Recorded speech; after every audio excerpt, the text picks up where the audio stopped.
Here's just 5 reasons why. It starts with this beautiful RNA molecule that needs to be duplicated.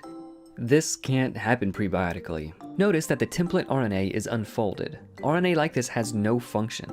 If it remains unfolded, it can't do anything and will never be selected for because replicating it doesn't grant any benefit, because it doesn't do anything.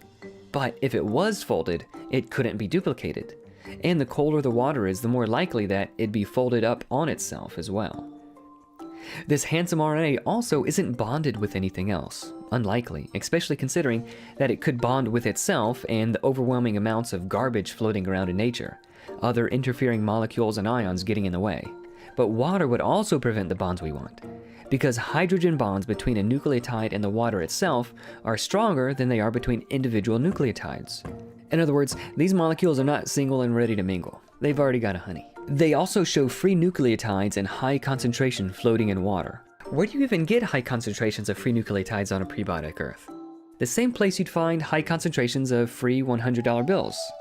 Only in your dreams. It's not degraded. Again, unlikely considering that its lifespan is similar to that of cottage cheese, especially since the water it'd be floating in would degrade the RNA and the individual nucleotides. This is why in laboratory synthesis, storage, and use of DNA monomers actually occurs in the absence of water.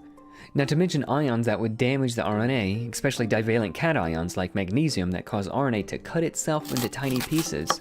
Also, any increase in pH would destroy the RNA. Even if the template and complementary strand could form, they can't. Once they got to be longer than about 20 or 30 nucleotides, they'd permanently become a dead end, because not even boiling water could separate them without destroying them completely.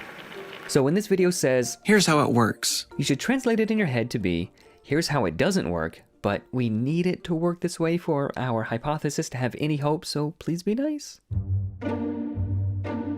But if the evidence isn't really there like they say, why do such smart people cling to a poorly supported, scientifically dubious belief? A big reason is something called Methodological Naturalism.